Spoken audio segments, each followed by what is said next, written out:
So till 26 तक हमने ये पूरा सेक्शन लिया प्रकृति पुरुष के विषय में।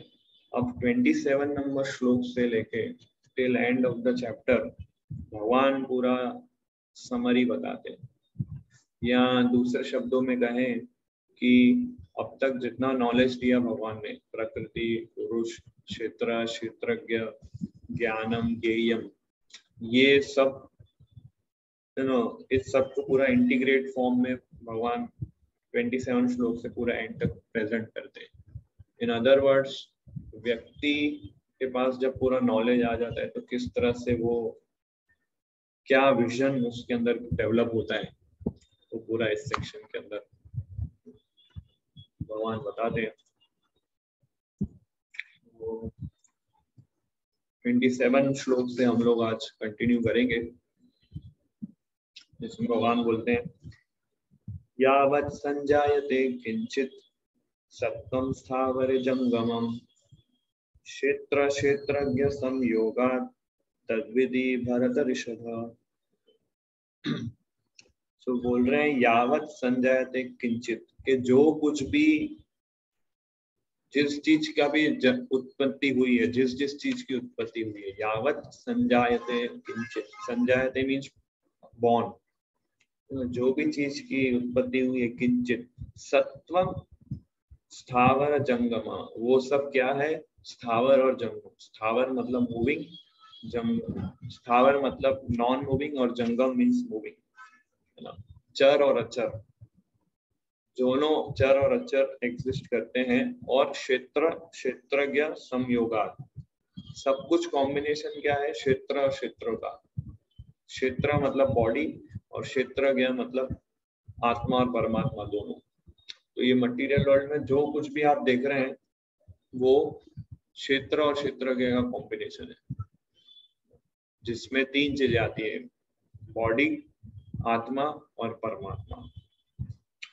तद्विधि भरत ऋषभ, भरत ऋषभ अर्जुन को कह के बुलाते हैं कि ये समझ जाओ तुम अर्जुन। तो अनुवाद इस प्रकार से कि हे भरतवंशी में श्रेष्ठ, ये जान लो कि चर तथा अचर जो भी तुम्हें अस्तित्व में दिख रहा है वह कर्म क्षेत्र तथा क्षेत्र के ज्ञाता का संयोग मात्र है।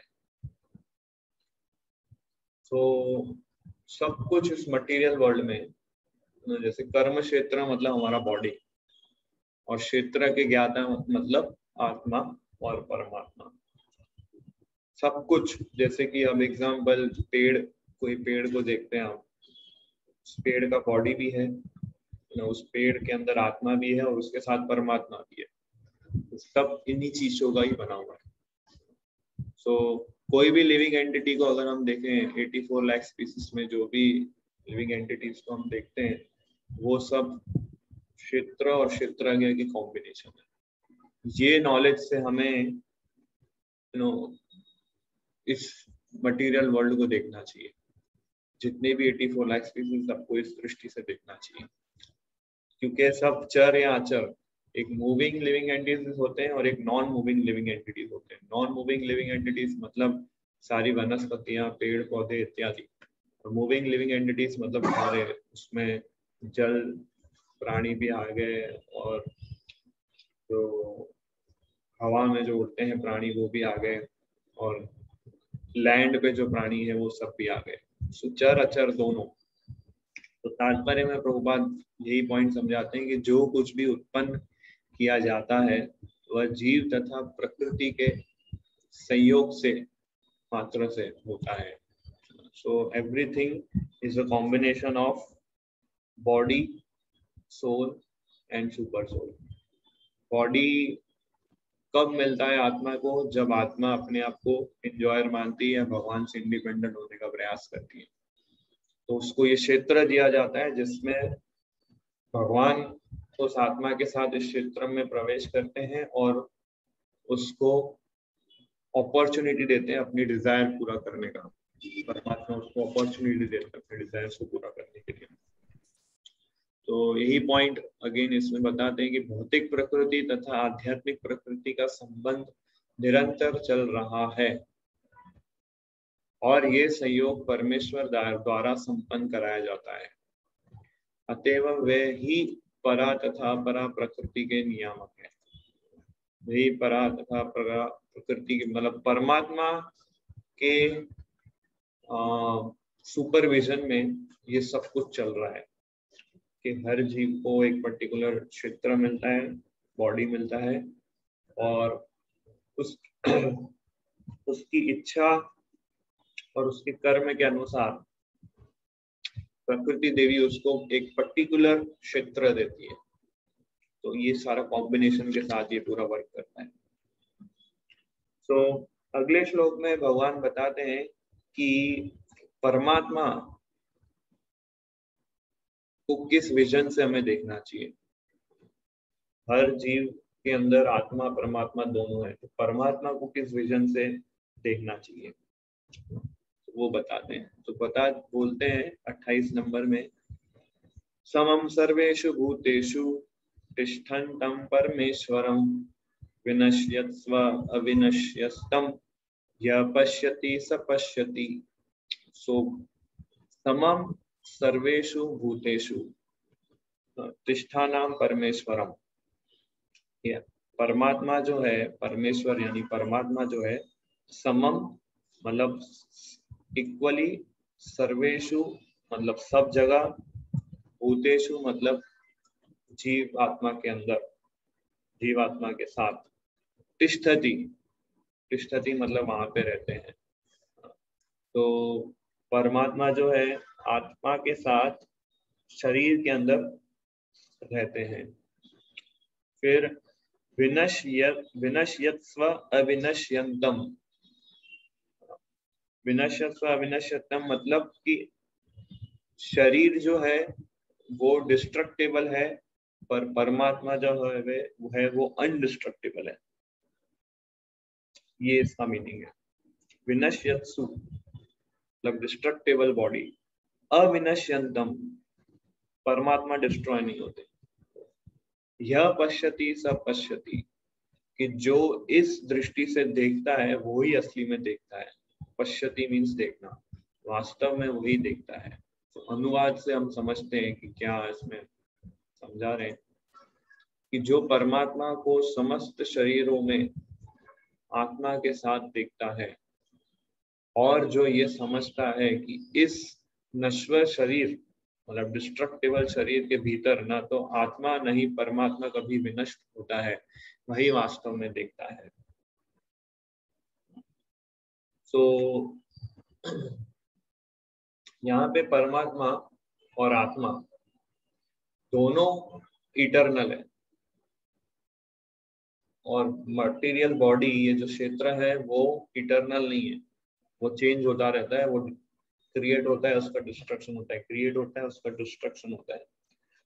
उस जो भी जीव को हम देखें तो हमें यही दृष्टिकोण से देखना चाहिए कि उसको आत्मा के स्तर पे हम देखें, और उसके साथ परमात्मा भी विराजमान है। ये विजन से हमें हर जीव को देखना चाहिए, तभी हमारा एक्चुअल देखने का मीनिंग रहेगा। ये ट्रू विजन है स्पिरिचुअलिस्ट का, क्योंकि जब तक आप जीवों को इस आत्मा और परमात्मा के स्टेज पर नहीं देखेंगे, तब तक आप उनसे कभी ईर्ष्या करेंगे, कभी द्वेष करेंगे, कभी सुख होगा, कभी दुख होगा, हमेशा चेंजिंग परसेप्शन आपको मिलेगा सामने वालों का। तो इस वजह से क्या हमारे माइंड में हमेशा ड्युअलिटी चलेगी कि ये मेरा फ्रेंड है, ये मेरा एनिमी है, इस तरह से। और स्पिरिचुअलिस्ट जो भक्ति योगा प्रैक्टिस करते हैं, वो जब तक इन डुअलिटी से ऊपर नहीं उठेंगे, उनका माइंड कृष्णा में एब्जॉर्ब नहीं होगा।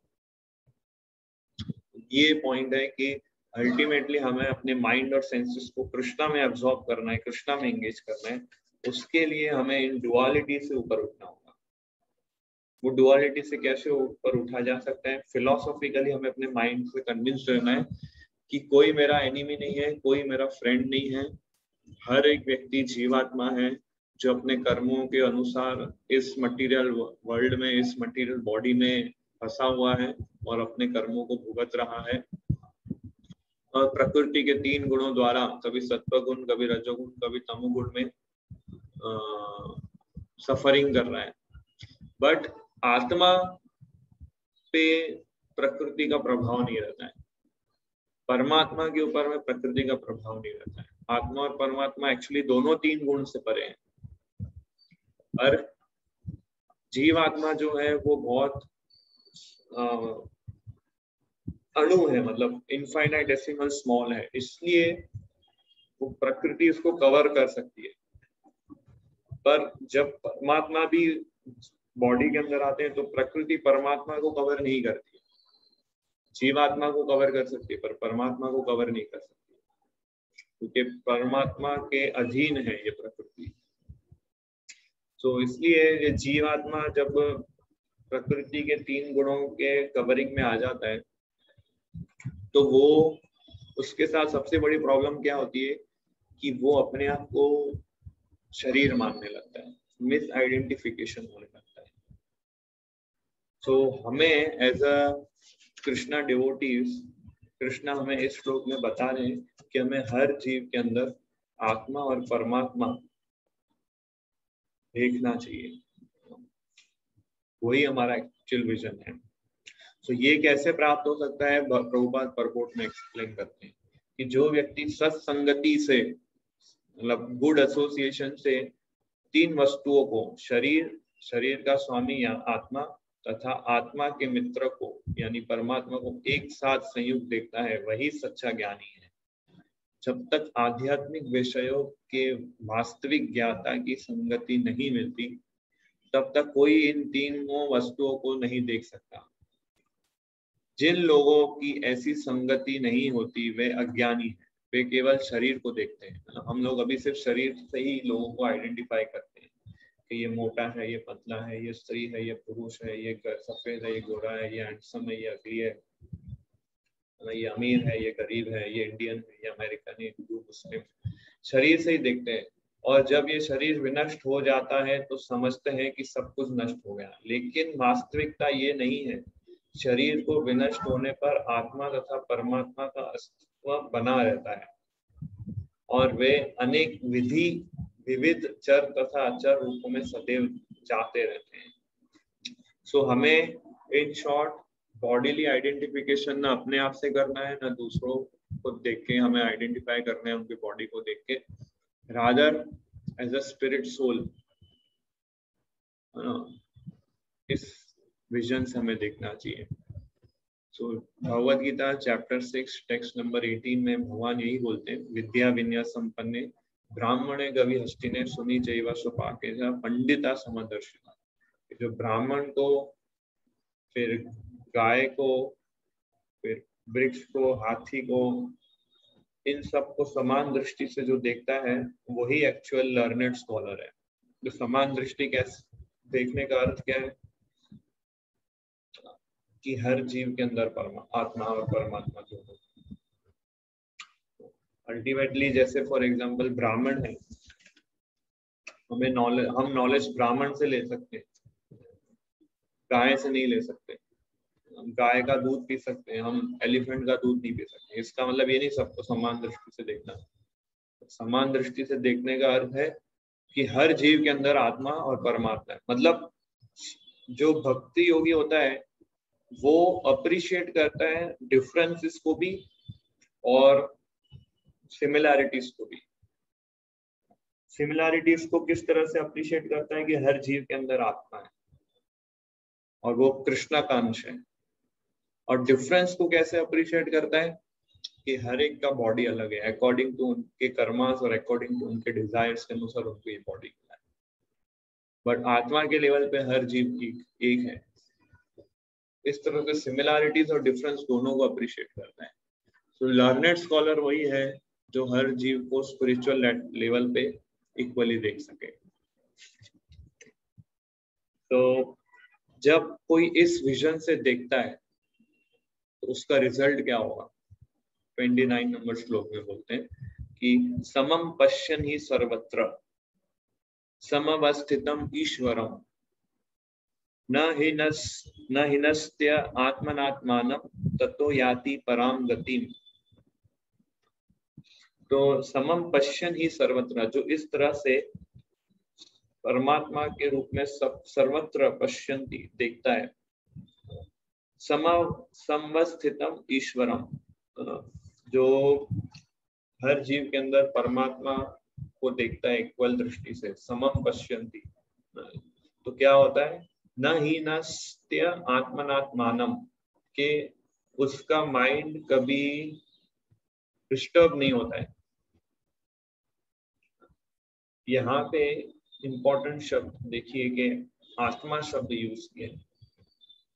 भगवत गीता चैप्टर 2 में हमने डिस्कस किया था कि आत्मा का मतलब आत्मा भी होता है, आत्मा का मतलब माइंड भी होता है, आत्मा का मतलब सेंसेस भी होता है। तो कभी आत्मा को भगवान भी बोला जाता है, कभी कभी आत्मा रिप्रेजेंट, तो ये अलग अलग टर्मिनोलॉजी है। तो इस श्लोक में आत्मा का मतलब है माइंड। न हीनस्ति आत्मनात्मानम, कि उसका माइंड जो है हीनस्ति, कभी नीचे नहीं गिरता है, मन के लेवल पे कभी उसका फॉल डाउन नहीं होता है। ततो याति पराम गति, उसका माइंड डिग्रेड नहीं होता है, और पराम गति मतलब वो फिर ट्रांसेंडेंटल डेस्टिनेशन पे पहुंचता है। इस तरह से इसमें बताया जो परमात्मा वाला विजन रखता है कि जो व्यक्ति परमात्मा को सर्वत्र तथा प्रत्येक जीव में समान रूप से वर्तमान देखता है, वह अपने मन के द्वारा अपने आप को भ्रष्ट नहीं करता। इस प्रकार वह दिव्य गंतव्य को प्राप्त करता है, मतलब वो ट्रांसेंडेंटल प्लेटफॉर्म पे आ जाता है। तो इस तरह जो डिवोटीज होते हैं वो हर एक जीव को रिस्पेक्ट करते हैं। क्यों? क्योंकि उनके पास ये विजन है कि हर एक जीव के अंदर परमात्मा है, इसलिए वो अप्रिशिएट करते हैं हर जीव। इसलिए वो हर एक बॉडी को एक टेम्पल की तरह देखते हैं, और उसके अंदर एक परमात्मा है जो इंस्टॉल्ड है परमात्मा, और हर एक जीवात्मा को फिर वो रिस्पेक्ट करते हैं। अकॉर्डिंगली उनको किस टाइप का बॉडी मिला है उस प्रकार से उनको रिस्पेक्ट करते हैं। ये नहीं कि गाय के अंदर भी परमात्मा है और मेरे गुरु के अंदर भी परमात्मा है तो दोनों को इक्वल लेवल पर रिस्पेक्ट देगा, नहीं, ऐसा नहीं। अकॉर्डिंगली किस टाइप का उसको बॉडी मिला है वो उसको रिस्पेक्ट करते हैं। जैसे फॉर एग्जांपल आपके फ्रेंड के घर आपके गुरु जी आए हैं, आपके फ्रेंड के घर आपके अगर गुरु आए हैं और दरवाजा अंदर से लॉक है, आपको घर पे जाना है, तो आप क्या बार बार दरवाजे को खटखटाएंगे? ऐसा तो डिस्टर्बिंग लगेगा कि गुरुजी अंदर है, आप बार बार खटखटा रहे हैं। आप क्या करेंगे? आप कॉल करेंगे अपने फ्रेंड को कि मैं बाहर हूँ, आप दरवाजा खोल सकते हैं, काफी डिस्टर्बिंग नहीं है। तो क्योंकि आप अप्रिशिएट करते हैं अपने गुरु को, बहुत रिस्पेक्ट करते हैं कि उनके घर पे वह है तो उनका दर्शन करने आपको जाना है। तो उसी तरह से जो भक्त होता है वो ये समझता है कि हर जीव के अंदर, हर एक बॉडी के अंदर परमात्मा है, वो अप्रिशिएट करते हैं उन बॉडी के अंदर परमात्मा। इसलिए वो कभी किसी से ईर्ष्या द्वेष भाव नहीं रखता है किसी भी जीव से, क्योंकि उसको पता है हर एक जीव के अंदर परमात्मा है और वो सब कुछ ऑब्जर्व कर रहे हैं। उस जीव के अंदर जो परमात्मा है वो समझ सकते हैं कि मैं क्या सोच रहा हूँ, बट मैं नहीं समझ सकता कि उस व्यक्ति के अंदर क्या चल रहा है। परमात्मा जो है अपनी कॉन्शियसनेस शेयर कर सकते हैं। मैं अपनी कॉन्शियसनेस शेयर नहीं करता आप लोगों के साथ, और आप अपनी कॉन्शियसनेस शेयर नहीं कर सकते मेरे साथ। हम केवल अपने बॉडी के लेवल की कॉन्शियसनेस को ही एक्सपीरियंस कर सकते हैं। मैं आपके पेन्स और प्लेजर को एक्सपीरियंस नहीं कर सकता, ना आप मेरे पेन और प्लेजर्स को एक्सपीरियंस कर सकते हैं। तो इस तरह से इस श्लोक में बताए कि माइंड उसका कभी डिग्रेड नहीं होता है। ये अगेन इम्पोर्टेंट पॉइंट है। माइंड जनरली सेंस ग्रेटिफिकेशन की तरफ भागता है और आत्मा को ये 3 गुणों के प्रभाव में डाल देता है। बट जैसे ही वो रियलाइज करता है कि मैं ये शरीर नहीं हूँ, मैं आत्मा हूँ, और दूसरे जीव भी ये शरीर नहीं है वो आत्मा है, तो वो 3 गुणों से ऊपर उठ जाता है, गुणातीत हो जाता है वो। तो इस तरह से वो देखता है। तो ये विजन बताया भगवान ने, जिसके पास परमात्मा का विजन होता है, तो सब जीवों में परमात्मा को देखता है, तो उसको ये बेनिफिट मिलता है। अगले श्लोक में बताते भगवान कि जैसे अभी हमने बताया कि जीव, प्रकृति और परमात्मा 3 चीजें, ठीक है। तो परमात्मा वाला विजन डिस्क्राइब कर लिया भगवान ने। अब प्रकृति और जीव, इन दोनों का विजन किस तरह से वो देखता है भक्त, एक डिवोटी किस तरह से जीव और प्रकृति को देखता है, वो अगले श्लोक में भगवान बताते हैं। इन शॉर्ट, इन समराइज, ज्ञान चक्षु प्रकार से उसका विजन कैसा रहता है। तो इसमें बोलते हैं प्रकृत्यैव च कर्माणि क्रियमाणानि सर्वशः यः पश्यति तथात्मानम् अकर्तारं स पश्यति। तो बोल रहे हैं कि प्रकृत्यैव च कर्माणि, कि सब कुछ प्रकृति करती है, कर्माणि क्रियमाणानि सर्वशः, वो ही करता है और वो ही कराती है। यह पश्यति तथात्मानम, जो इस तरह से देखता है, अकर्तारम स पश्यति, वो क्या देखता है कि I am not the doer, material nature is the doer. तो जो ये देखता है कि सारे कार्य शरीर द्वारा संपन्न किए जाते हैं, जिसकी उत्पत्ति प्रकृति से हुई है, और जो देखता है कि आत्मा कुछ भी नहीं करता, वही यथार्थ में देखता है। And sees and actually sees, yeah. तो एक्चुअल में आत्मा कुछ नहीं करती है, ये भगवान इस श्लोक में बता रहे हैं कि आत्मा कुछ भी नहीं करती है, सब कुछ क्या शरीर के द्वारा होता है, प्रकृति जो शरीर, और ये शरीर कहाँ से मिला है हमें, मटेरियल नेचर से मिला है, प्रकृति से मिला है। सो ये आत्मा इज नॉन डुअल। सेम तीसरे अध्याय में 27 नंबर श्लोक में भगवान बोलते हैं प्रकृति क्रियमाणानि गुणे कर्माणि सर्वशः अहंकार विमूढ़ आत्मा। अहंकार में आके हम सोचते हैं मूर्खों की तरह, विमूढ़ आत्मा की कर्ता हम इति मन्यते, कि हम करता है ना। अहंकार वश में आके हम ये सोचते हैं कि we are the doer, but actually हम डूअर नहीं है, प्रकृति इज द डूअर, है ना। तो किसी व्यक्ति ने मेरे को पूछा कि वैसे ही क्लास दे रहा था, तो उसने प्रश्न पूछा कि मैं सिगरेट पीता हूँ, ऐसा उसने बोला। तो सिगरेट मैं पी रहा हूँ, ये तमोगुण का लक्षण है, तो प्रकृति मुझे करवा रही है, तो मुझे कर्मा क्यों मिलता है, प्रकृति को कर्मा मिलना चाहिए, तो सब कुछ प्रकृति करवाती है। ब्रिलियंट क्वेश्चन था उसका। सो एक्चुअल में ऐसा नहीं है, प्रकृति को कर्मा नहीं, कर्मा हमें ही लगेगा। फिर मैंने उसको एग्जाम्पल देके समझाया कि एक पिताजी ने अपने पुत्र को 5 रुपए दिए,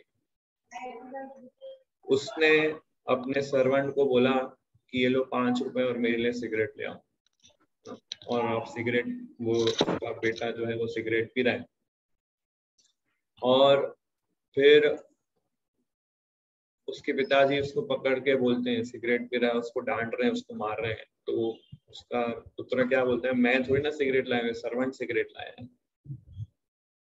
तो सर्वेंट के पास जाएगा तो सर्वेंट क्या बोलेगा, क्या बोलेगा सर्वेंट कि आपके पुत्र ने ही मेरे को ऑर्डर दिया था कि सिगरेट लाने के लिए, इसलिए मैं लाया, उसने मुझे पैसे दिए। और तो यहाँ पे गलती उस पुत्र की है।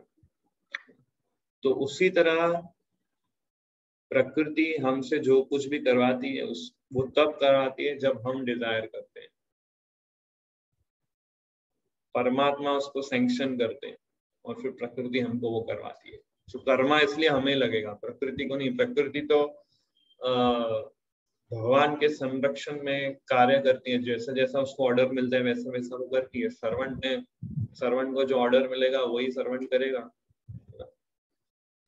तो रिएक्शन सर्वेंट को नहीं लगेगा, जिसने ऑर्डर दिया है उसको रिएक्शन लगेगा। तो इस एग्जांपल में जो फादर है वो भगवान है, सर्वेंट है वो प्रकृति है, और जो पुत्र है वो हम है, जीवात्मा। तो हम जैसी डिजायर करेंगे, भगवान उस डिजायर को चेक करेंगे कि हम डिजर्व करते हैं उस डिजायर को। फिर भगवान देखते हैं ओके हम डिजर्व भी कर रहे हैं, तो प्रकृति को ऑर्डर करते हैं कि ये जीवात्मा ये डिजायर कर रहे हैं, और फिर प्रकृति उसको सैंक्शन करती है। इस प्रकार से देखें तो आत्मा कुछ नहीं कर रही है एक प्रकार से, क्योंकि सब कुछ एक बार आत्मा ने डिजायर कर ली, फिर उसके बाद जो कुछ भी होगा वो प्रकृति के द्वारा ही होगा। आत्मा डिजायर के अलावा कुछ नहीं कर सकती। आत्मा कभी कुछ चीज कर नहीं सकती। आत्मा सिर्फ एक ही चीज कर सकती है, वो है डिजायर। डिजायर एक बार किया और हम डिजर्व करते हैं उस डिजायर को, फिर सारा कार्य प्रकृति करवाती है ना। शुरू से लेकर एंड तक जो कुछ भी कार्य होता है ये शरीर के द्वारा, वो सब कार्य प्रकृति ही करवाती है, A to Z 100%, कोई डाउट नहीं है इसमें। आपने सिर्फ डिजायर की कि मुझे फर्स्ट रैंक लाना है, और अगर आपके कर्मा सपोर्टिव है, फिर आपके अंदर मेहनत करना, बुक्स लेके आना, एडमिशन लेना, कॉलेज में जाना, पढ़ाई करना, टेस्ट क्लियर करना, वो सब आप नहीं कर रहे हो, वो सब प्रकृति आपसे करवा रही है। You are not the doer of anything. आपने सिर्फ डिजायर किया और आप उस डिजायर को डिजर्व कर रहे हो, इसलिए फिर ये सब कुछ ऑटोमेटिक हो रहा है। नहीं तो हजारों लोग एग्जाम देते हैं, एक ही व्यक्ति क्यों फर्स्ट आते हैं? सबको इक्वल टाइम दिया है, सबको इक्वल बुक्स है, सबको इक्वल सेम प्रोफेसर है, कुछ फर्स्ट आता है कुछ फेल होता है, बिकॉज वो कुछ लोग ही अपने डिजायर्स को डिजर्व करते हैं, बाकी अपने डिजायर्स को डिजर्व नहीं करते। तो प्रकृति अकॉर्डिंगली फिर उसको रिजल्ट देती है। तो ये कॉन्सेप्ट जितना जल्दी हम समझेंगे, जितना ज्यादा हम इस कॉन्सेप्ट पे मेडिटेट करेंगे, उतना हम 3 गुणों से ऊपर उठेंगे। अभी हम 3 गुणों से बंधे हुए, रजोगुण के प्रभाव में आके सोचते हैं बहुत मेहनत करेंगे, बहुत मेहनत करेंगे। तमोगुण के प्रभाव में आते हैं तो आलसी हो जाते हैं, उत्साह नहीं रहता है।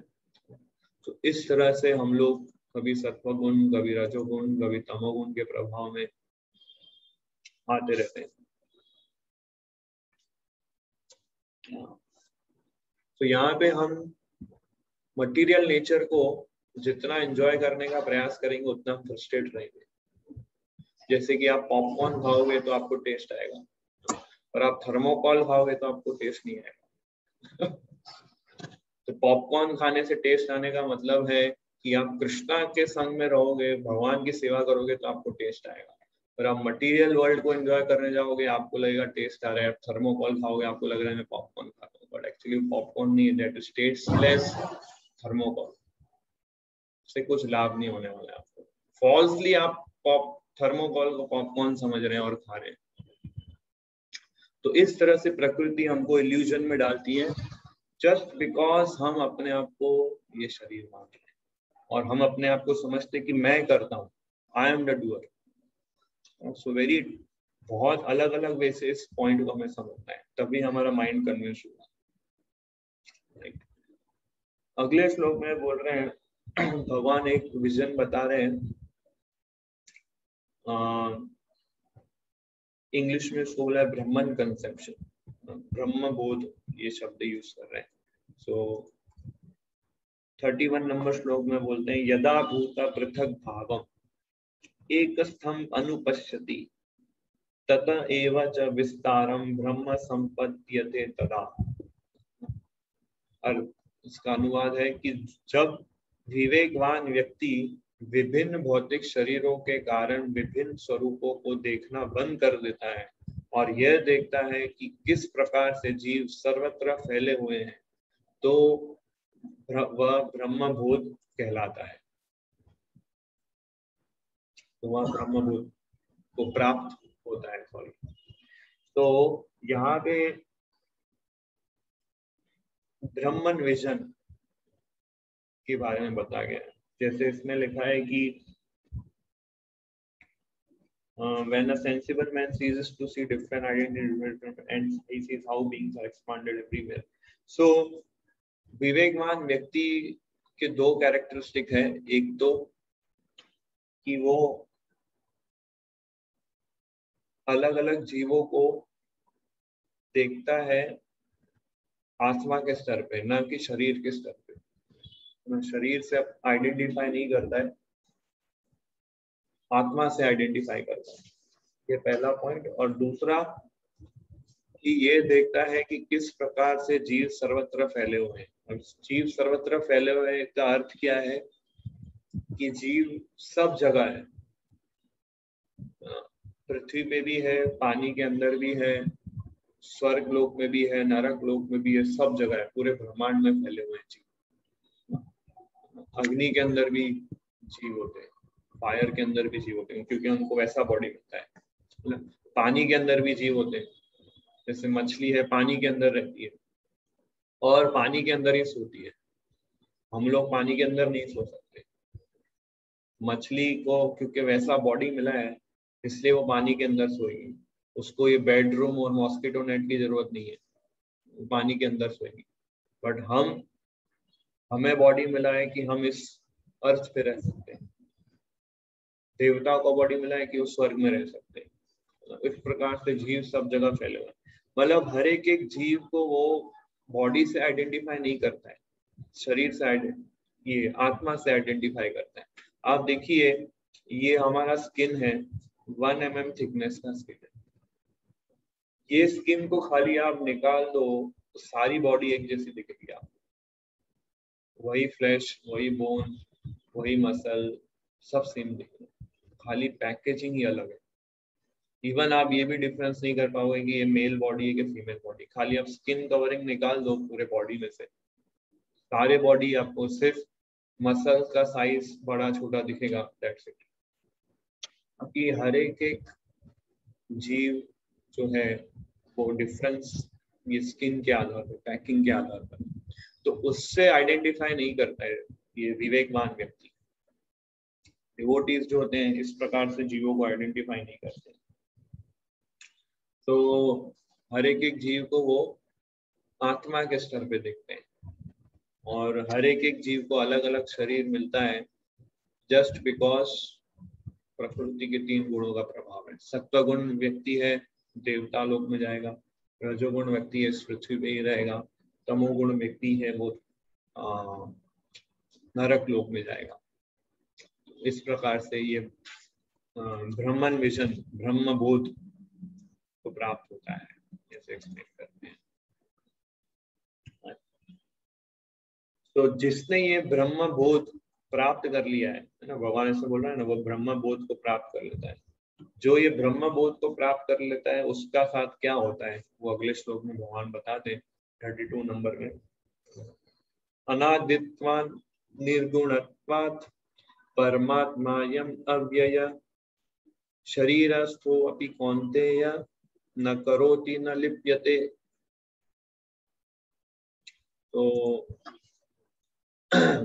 इस श्लोक में भगवान बोल रहे हैं कि ऐसे व्यक्ति का विजन कैसा रहता है, क्या उसको प्राप्त होता है कि शाश्वत दृष्टि संपन्न लोग यह देख सकते हैं कि अविनाशी आत्मा दिव्य, शाश्वत तथा गुणों से अतीत है। मतलब 3 गुणों से परे। दिव्य मतलब ट्रांसेंडेंटल, शाश्वत मतलब इटर्नल, और गुणों से अतीत मतलब ये 3 गुणों से परे है। हे अर्जुन, भौतिक शरीर के साथ संपर्क होते हुए भी आत्मा न तो कुछ करता है न लिप्त होता है। अगेन कृष्णा वो पॉइंट समझा रहे हैं कि आत्मा कभी डूअर नहीं है। तो इसको अभी अलग और 2-3 एग्जांपल से हम समझते हैं, तभी हमारे ये माइंड में घुसेगा। नहीं तो हमेशा हम सोचेंगे कि हम डूअर है, हम डूअर है। ठीक है, सबसे पहले पॉइंट हमें ये समझना है कि आत्मा जब इस शरीर में आती है तो इस शरीर के साथ मिक्स नहीं हो जाती। वो अपनी क्वालिटीज हमेशा रिटेन करती है, खाली उसके ऊपर कवरिंग आ जाती है। और वो कवरिंग से वो मुक्त हो सकती है। अगर वो इटरनली इस कवरिंग में बंदी होती तो शास्त्र का कोई मतलब नहीं होता। क्योंकि कुछ लोग ऐसा बोलते हैं कि आत्मा इस शरीर में आ गए तो हमेशा भी ये भौतिक संसार में रहेगा, कभी मुक्त नहीं हो सकती। मुक्त नहीं हो सकती अगर, तो भगवान को ये भगवत गीता बोलने की आवश्यकता नहीं पड़ती। तो ये कवरिंग आत्मा के ऊपर आ गया है, पर क्वालिटीज रिटेन होती है। जैसे फॉर एग्जांपल गोल्डन रिंग है आपके, गोल्ड रिंग को हम हाथ में पहनते हैं। अब वो golden ring for example gutter में गिर जाए, ठीक है, तो वो गोल्डन रिंग को आप फिर से उठा सकते हैं, साबुन से साफ कर सकते हैं, फिर से पहन सकते हैं। गोल्डन रिंग गटर के साथ मिक्स नहीं होगी कभी भी, उसकी वो शाइननेस, उसकी जो क्वालिटी है वो मिक्स नहीं होगी गटर में। हाँ, अगर आप जैसे केक है वो गटर में गिर गया तो आप उठा के खा नहीं सकते साफ करके, क्योंकि उसका वो गुण है। बट गोल्डन रिंग गिर गया तो उसको आप लेके उठा के धो के पहन सकते हैं। डिफरेंस क्या है कि गटर में गिर गई वो, तो उसका जो पर्पस है कि शाइननेस, ग्लिटरिंग, वो मैनिफेस्ट नहीं होगा, मैनिफेस्ट नहीं होगा, पर है क्वालिटी तो है उसके अंदर। उसी तरह आत्मा ये मटेरियल वर्ल्ड के गटर में अभी गिर चुकी है, कवरिंग हो गई है, तो उसके अंदर जो ग्लिटरनेस है, यानी कि भगवान के प्रति सेवा भाव, भगवान के प्रति प्रेम, वो बस मैनिफेस्ट नहीं हो रहा है। वो क्वालिटी है अंदर, जैसे गोल्ड रिंग के अंदर है वो क्वालिटी के शाइननेस और ग्लिटरनेस। सेम वो क्वालिटी आत्मा के अंदर है, चाहे कितना समय भी वो इस भौतिक संसार में अलग अलग भौतिक शरीरों में घूमती रहे, आत्मा कभी कंटेमिनेट हो ही नहीं सकती। प्योर, हमेशा प्योर रहती, चाहे कोई भी बॉडी के अंदर हो, केवल उसके ऊपर कवरिंग आ रही है। जैसे गोल्डन रिंग है अंदर, कितने भी साल तक पड़ी रहे, उसको कभी भी निकाल के हम धोएं, अगर वो ओरिजिनल गोल्डन रिंग है तो वो कभी भी अपनी शाइननेस को कम नहीं होगी उसकी। तो सेम आत्मा का यही क्वालिटी है। हमारे जीवन में अभी हमारी समस्या क्या हुई है कि हमने अपने आप को ये शरीर मान लिया है, और ये मिस आइडेंटिफिकेशन की वजह से हम लोग सफरिंग में जैसे फॉर एग्जांपल कोई भी चीज तो आप के साथ आप आइडेंटिफाई करते हैं तो उससे आपका अटैचमेंट हो जाता है। जैसे फॉर एग्जांपल अगर आपका घर अगर जल रहा है अग्नि से, तो आपको बहुत दुख होगा। क्यों? क्योंकि आप अपने घर को अपने साथ रिलेट करते हो। पर किसी और का घर जल जाए तो आपको इतना दुख नहीं होगा, क्योंकि वो आपका घर नहीं है, आप उससे रिलेट नहीं करते उस घर को। तो उसी तरह से ये बॉडी हमारा नहीं है, पर हमने अपने आप को, जो हम आत्मा है, हमने अपने आप को रिलेट कर लिया कि मैं ये शरीर हूँ। इसलिए ये शरीर को जब भी कुछ दुखता है ना, तो ऐसा लगता है कि हमें दुख रहा है। सुख दुख आता है तो हमें लगता है हमें सुख दुख आता है, क्योंकि हमने अपने आप को इस बॉडी से रिलेट कर दिया, जो कि हमारी एक्चुअल आइडेंटिटी नहीं है। तो ये फॉल्स आइडेंटिफिकेशन जो है हमारा, आत्मा का जो फॉल्स आइडेंटिफिकेशन है कि मैं ये शरीर हूँ, मैं ये शरीर हूँ, ये शरीर मेरा है, वो ही कारण है हमारे सुख दुख का मटीरियल वर्ल्ड में। तो ये मिस आइडेंटिफिकेशन से जब तक हम मुक्त नहीं होंगे, तब तक हम हमारे जीवन की कोई समस्या को सुलझा नहीं पाएंगे, जो कि रूट कॉज है हमारे सफरिंग का, ये miss identification with this body. Body में कुछ तकलीफ आ जाए, हमें लगता है हमें कुछ तकलीफ आ गई है, हम ये बॉडी नहीं है। सबसे पहला पॉइंट ये समझना है। और जैसे एक एग्जाम, जैसे नारियल होता है, एक ग्रीन कलर का कोकोनट वाटर वाला नारियल होता है, और एक ब्राउन कलर का नारियल होता है। तो पहले जब नारियल ग्रो होता है तो ग्रीन कलर का होता है, उसके अंदर नारियल पानी भी होता है और मलाई भी अटैच होती है उसमें। पर उसको अगर आप रख दो ऐसे ही, तो वो धीरे धीरे धीरे ड्राई होते जाएगा, उसके अंदर मॉइस्चर और पानी हो जाएगा, तो वो धीरे धीरे ब्राउन कलर का हो जाएगा। फिर उसके अंदर जो नारियल का जो पल्प होता है, वो धीरे धीरे उससे अलग होने लगता है, डिटैच हो जाता है पूरा। तो पल्प को आप फील कर सकते हैं कि अलग है ये, जब वो ड्राई हो जाए पूरा। उसी तरह से व्यक्ति जब भक्ति में मैच्योर हो जाता है तो अपने आप उसके अंदर ये विजन आता है कि I am different from body, क्योंकि जब तक वो मटेरियल वर्ल्ड, जब तक वो भक्त नहीं बनता तब तक वो अटैच रहता है इस मटेरियल वर्ल्ड से। जैसे wet coconut to green coconut होता है, नारियल की मलाई और नारियल का पानी दोनों उसके अंदर रहते हैं, अटैच रहता है। तो जैसे ग्रेजुअली वो मैच्योर होते जाता है डिवोशनल सर्विस के अंदर, कृष्णा के प्रति अटैचमेंट बढ़ जाता है, ऐसे उसके अंदर डिटैचमेंट आ जाता है। वो रियलाइज करता है कि ये शरीर नहीं हूं, मैं आत्मा हूं। तो इस तरह से इस श्लोक में भगवान बोल रहे हैं कि भले ही आत्मा इस मटेरियल बॉडी के संपर्क में आता है, वो इस मटेरियल बॉडी से कभी मिक्स नहीं हो सकता। आप पानी के अंदर तेल डालो, कभी मिक्स नहीं होगा।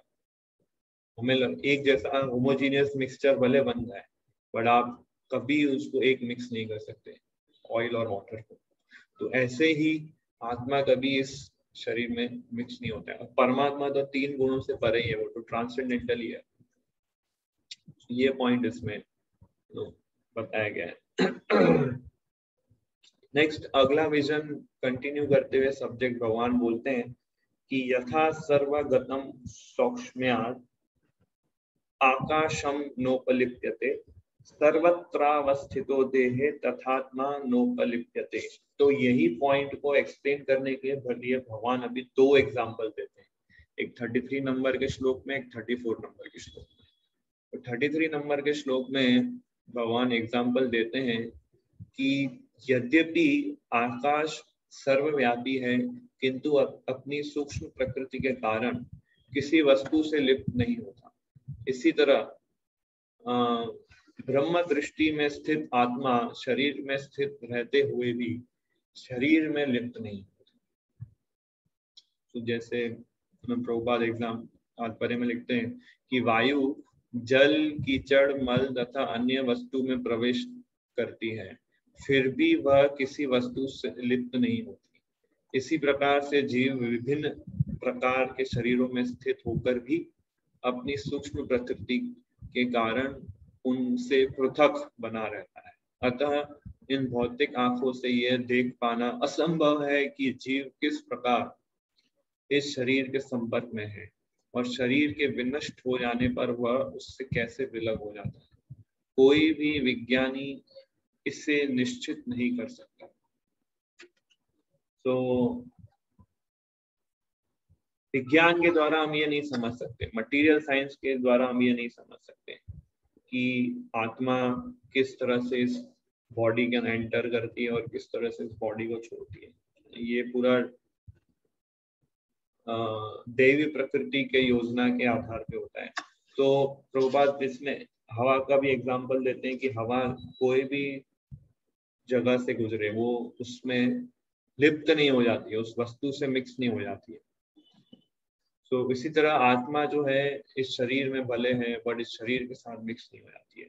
और एक और एग्जांपल अगले श्लोक में भगवान कहते हैं, सूर्य का एग्जांपल देते हैं, कहते हैं कि यथा प्रकाशयति एक कृत्स्नम लोकम इमं रवि क्षेत्रम क्षेत्री तथा कृत्स्नम प्रकाशयति भारत। हे भरत पुत्र, जिस प्रकार सूर्य अकेले इस सारे ब्रह्मांड को प्रकाशित करता है, उसी प्रकार शरीर के भीतर स्थित एक आत्मा सारे शरीर को चेतना से प्रकाशित करता है। तो यहाँ पे भगवान सूर्य का एग्जाम्पल देते हैं कि ब्रह्मांड में जो सूर्य है, एक ही सूर्य है, वो पूरे ब्रह्मांड को प्रकाशित करता है। उसी तरह हर जीव, हर एक शरीर के अंदर एक आत्मा है और वो आत्मा पूरे शरीर के अंदर चेतना भर देती है। तो जो चेतना है, जो हमारी कॉन्शियसनेस है, वो कहाँ से आती है? वो आत्मा से आती है। अभी जो हम फील कर रहे हैं कि I am existing, I am living, जो मेरा माइंड जो डिजायर्स है, इमोशंस है, थिंकिंग, फीलिंग, विलिंग है, ये सारी चीजें आत्मा से आ रही है। सो ये आत्मा जब इस शरीर में जाती है तो शरीर कॉन्शियस हो जाता है। जैसे आत्मा शरीर को छोड़ देती है, शरीर डेड हो जाता है। तो कॉन्शियसनेस कोई केमिकल से नहीं बन सकता, कभी भी केमिकल रिएक्शन से कॉन्शियसनेस नहीं बनता है। जैसे कि साइंटिस्ट बोलते हैं कि हम है ना मृत शरीर को जिंदा कर सकते हैं, है ना, सब कुछ केमिकल्स का बना हुआ है, हमारी कॉन्शियसनेस, हम पूरा बॉडी केमिकल का बना हुआ है, पर फिर भी वो जिंदा नहीं कर सकते। हालांकि उनके पास लेबोरेटरी में सारे केमिकल्स उपलब्ध है, सब कुछ मिक्स करके आप कुछ बनाओ, फॉर्मूला डालिए, जीवित हो जाए तो प्रूव हो जाएगा कि चेतना जो है वो केमिकल्स का ही है, बट ऐसा संभव नहीं है कभी भी। सो कॉन्शियसनेस जो है वो आत्मा का लक्षण है, वो स्पिरिचुअल है। साथ ही आत्मा के साथ साथ परमात्मा भी एग्जिस्ट करता है। परमात्मा की जो कॉन्शियसनेस है वो सब जगह फैली हुई है। सब जगह फैली हुई का अर्थ ये है कि मेरे अंदर के परमात्मा समझ सकते हैं कि आप क्या सोच रहे हो, आप क्या फील कर रहे हो, बट मैं नहीं समझ सकता कि आप क्या सोच रहे हो, आप क्या फील कर रहे हो। मेरी कॉन्शियसनेस, आत्मा की कॉन्शियसनेस एक पर्टिकुलर बॉडी, एक पर्टिकुलर क्षेत्र से लिमिटेड होती है, बट सुपर सोल की कॉन्शियसनेस यानी परमात्मा की कॉन्शियसनेस एक्सपांड रहती है पूरे ब्रह्मांड में। तो ये पॉइंट इसमें बताया गया है कि जब शरीर में आत्मा वर्तमान रहता है तो सारे शरीर में चेतना नहीं रहती, किंतु जो ही शरीर से आत्मा चला जाता है त्यों ही चेतना लुप्त हो जाती है। इससे बुद्धिमान व्यक्ति सुगमता से समझ सकता है। अतएव चेतना पदार्थ के संयोग से नहीं बनी होती। तो चेतना और मैटर दोनों अलग अलग चीजें। जीव की चेतना यद्यपि गुणात्मक रूप से परम चेतना से अभिन्न है, किंतु परम नहीं है, क्योंकि एक शरीर की चेतना दूसरे शरीर से संबंधित नहीं होती है। लेकिन परमात्मा जो आत्मा के सखा रूप में समस्त शरीरों में स्थित है, समस्त शरीर के प्रति सचेष्ट रहते हैं। परम चेतना तथा व्यष्टि चेतना में यही अंतर है। तो यहाँ पे हमारी चेतना और परमात्मा की चेतना का डिफरेंस बताया, जो मैंने बताया कि हमारी चेतना इस शरीर से ही लिमिटेड रहती है, बट भगवान की चेतना है वो सभी शरीर की चेतनाओं से कनेक्टेड रहता है, सभी के शरीर के बारे में उन्हें जानकारी है।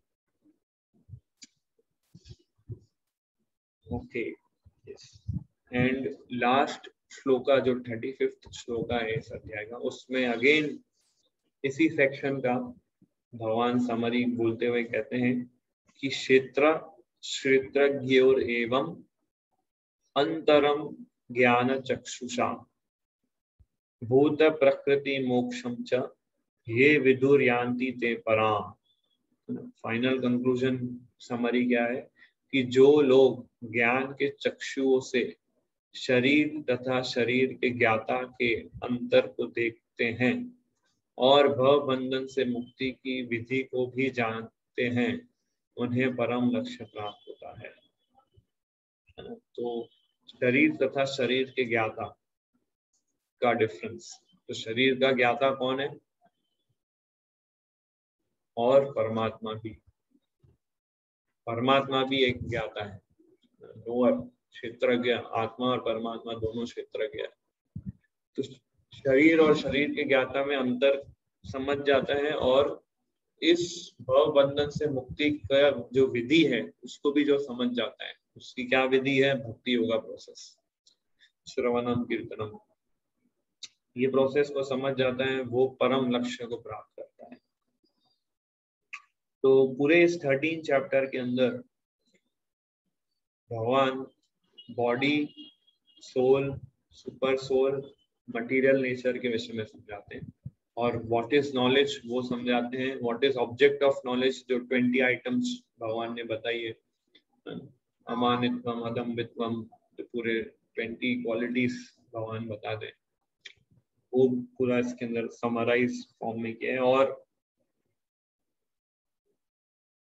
ये जो नॉलेज जो व्यक्ति कल्टीवेट करता है ना, उस वही लिबरेशन प्राप्त कर सकता है, वही मुक्ति को प्राप्त कर सकता है। तो प्रोसेस ऑफ लिबरेशन भी पता है, बंधन से मुक्ति की विधि, उसको जो कल्टीवेट करता है और उसको समझ जाता है, वो सुप्रीम डेस्टिनेशन को प्राप्त कर सकता है। सो प्रभुपाद इसमें कहते हैं कि श्रद्धालु को चाहिए कि सर्वप्रथम वह ईश्वर का श्रवण करने के लिए सत्संगति करे। सबसे पहला प्रोसेस है कि अच्छे एसोसिएशन में जाके वो सुने भगवान के विषय में और धीरे धीरे प्रबुद्ध बने। प्रबुद्ध मतलब धीरे धीरे उसके अंदर एनलाइटमेंट होने लगता है। यदि गुरु स्वीकार कर लिया जाए तो पदार्थ तथा आत्मा के अंतर को समझा जा सकता है। तो फर्स्ट हियरिंग देन इनिशिएशन, और इनिशिएशन के बाद अंदर रियलाइजेशन आएंगे, एनलाइटमेंट होएगा। और जो गुरु जो होते हैं वो अपने शिष्य को अलग अलग तरीके से एक्सप्लेनेशंस देते हैं किस तरह से हम इस मटेरियल लाइफ से मुक्त हो सकते हैं, इस मटेरियल कंसेप्शन लाइफ से मुक्त हो सकते हैं। जैसे कि हम देख रहे हैं कि कृष्णा अर्जुन को इस तरह से अलग अलग वे से एक्सप्लेन कर रहे हैं, एनलाइटमेंट कर रहे हैं। तो गुरु एक्सेप्ट करके अगर हम ये चैप्टर पूरा समझते हैं, प्रभुपाद लास्ट लाइन में लास्ट लिखते हैं कि ये बातें चिंतन तथा साक्षात्कार की है। मनुष्य को चाहिए कि गुरु की सहायता से इस अध्याय को भली भांति समझ ले। तो ये पूरा अध्याय फिलोसॉफिकल है ना, एक प्रकार से देखिए ज्ञान योग का फर्स्ट अध्याय ये ज्ञान योग के सेक्शन का, जिसमें पूरा फिलोसॉफिकल नॉलेज के थ्रू इसमें हम पूरा चांस हो सकता है कि आत्मा और परमात्मा को एक समझ लें हम। इस तरह से इसमें एक्सप्लेन किया है। इसलिए गुरु के गाइडेंस में रह के इस अध्याय को हमें समझने को कहा है प्रभुपाद ने। तो 13 चैप्टर में टोटल हम ये पूरा समरी के रूप में हमने देखा कि चैप्टर के पहले श्लोक में अर्जुन जो है 6 प्रश्न पूछते हैं।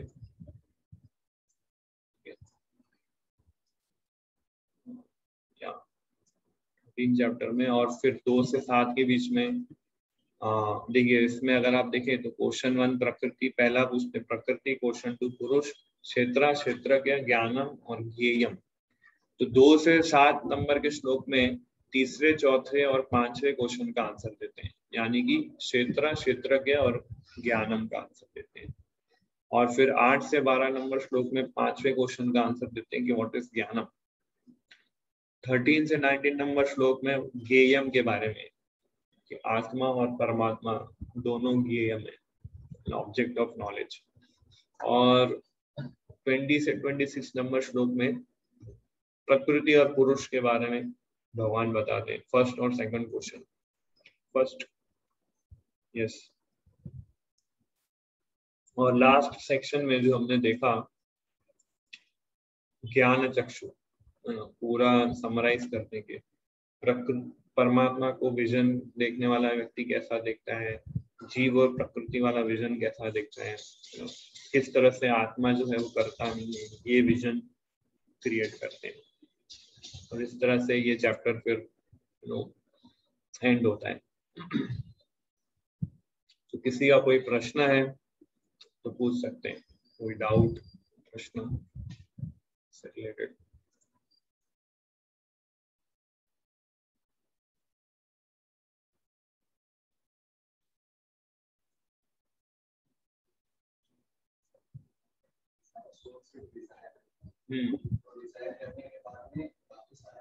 प्रकृति करती है। यस।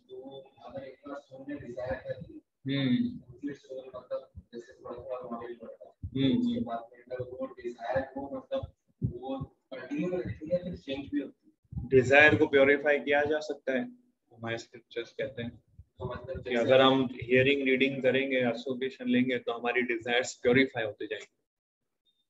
तो प्योर डिजायर जब आएगी कि कृष्णा की सर्विस करनी है तो वैसा भगवान फिर अरेंज करेंगे।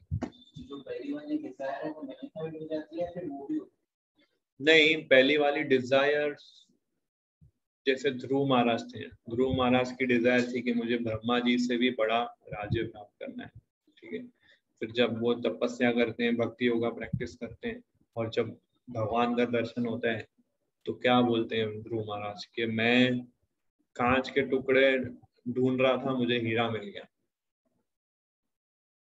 ध्रुव महाराज को बाद में रियलाइज हुआ कि वो तो मटेरियल डिजायर थी, रियल डिजायर है भगवान का एसोसिएशन। पर क्योंकि उन्होंने वो डिजायर किया था कि ब्रह्मा जी से बड़ा राज्य चाहिए, भगवान उसकी इच्छा पूरी करते हैं और उसको ध्रुव लोक देते हैं। तो ब्रह्मा जी से बड़ा राज्य होता है, वैकुंठ लोक के समान है उस मटेरियल वर्ल्ड में जो ध्रुव लोक है। तो भगवान वो डिजायर्स को काउंट करेंगे कि नहीं करेंगे वो डिपेंड कर रहता है आपके कर्मों के आधार पे। और जब आप अपनी डिजायर्स को प्योरीफाई कर देते हैं श्रवण कीर्तन और गुड एसोसिएशन से, चैंटिंग और भक्ति योगा प्रोसेस से अच्छे से सेवा करके, तब आपके अंदर मटेरियल डिजायर्स नहीं रहेगी, आपके अंदर स्पिरिचुअल डिजायर्स ही रहेगी कि मेरे को कृष्णा से और कनेक्टिविटी बढ़ानी है और भगवान में और एब्जॉर्प्शन करना है और सेवा करना है। आपके अंदर जो एंजॉयमेंट मेंटालिटी थी वो अभी सर्विंग मेंटालिटी में कन्वर्ट हो जाएगी। तो वो पास्ट डिजायर्स एक तरह से देखें तो प्योरीफाई हो गई। डिजायर पहले हम जैसे कहते हैं कि पहले हम देखते थे कि क्रिकेट स्कोर क्या है, भक्ति में आने के बाद हम चेक करते हैं कि अभी बुक डिस्ट्रीब्यूशन स्कोर क्या है, उसने बुक्स कितने वाले। तो डिजायर्स हमारी प्योरीफाई हो जाती है, हाँ रिप्लेस हो जाती है। इस तरह से ये ट्रांजिशन होता है मटेरियल लाइफ से स्पिरिचुअल लाइफ में। तो वो भगवान वो डिजायर्स को पूरी करते हैं और पास्ट डिजायर को नलीफाई तो नहीं करते हैं पर प्योरीफाई हो जाती है इस तरह से।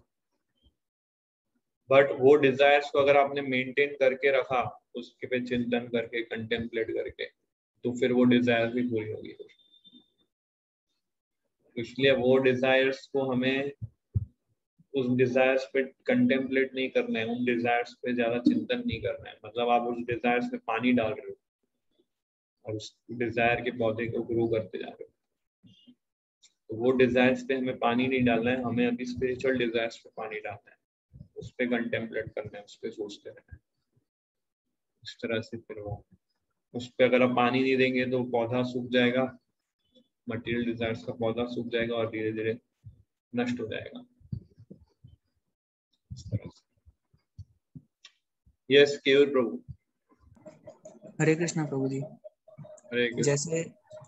जैसे आत्मा सच्चित आनंद है और बॉडी में आत्मा से कॉन्शियसनेस आती है, तो जो फिर अहंकार, अभिमान, फिर क्रोध और लालच ये सब एक्सप्रेस होता है बॉडी में, वो आत्मा से ही आता है या जब वो कंटामिनेट नहीं, वो हो जाती आत्मा से नहीं आता है, वो हमारे सटल बॉडी में रहता है, माइंड, इंटेलिजेंस, फॉल्स ईगो।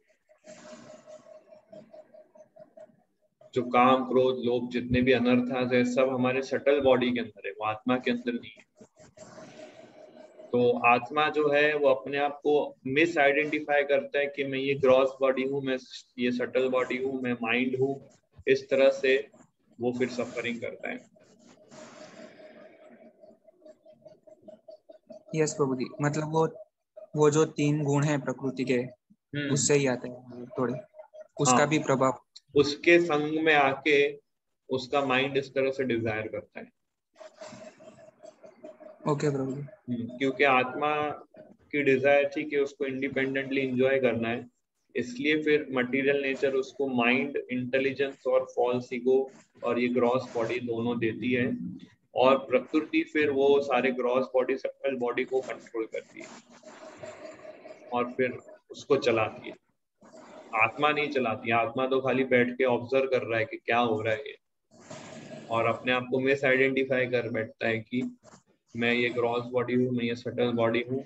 और वो ग्रॉस बॉडी, सटल बॉडी में जितने भी अनर्थास है, मटेरियल नेचर उन अनर्थाओं को यूज करती है। फिर जब वो रजोगुण वाले एनवायरनमेंट में जाता है तो वो एक्टिवेट हो जाता है, तमोगुण वाले एनवायरनमेंट में जाता है तो वो अनर्थ एक्टिवेट हो जाता है।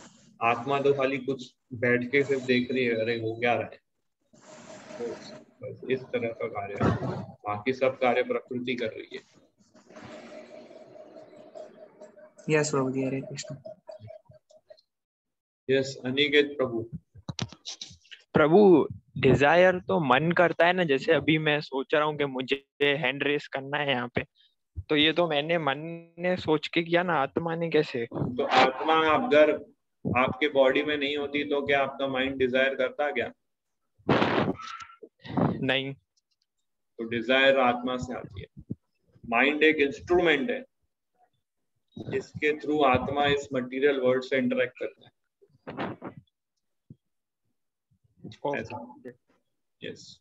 तो प्रभु जी, जब भी हम वैकुंठ में, जब भी हमको प्रभु मतलब कृष्ण ने चॉइस दी कि आपको मतलब मटेरियल वर्ल्ड में जाना है या यहाँ पे रहने का है, तो तभी हमारे पास ये सटल बॉडी थी या तभी नहीं डिसीजन थी, कैसे? सटल बॉडी नहीं थी हमारे पास तो, क्योंकि सटल बॉडी भी इस मटेरियल वर्ल्ड का क्रिएशन है।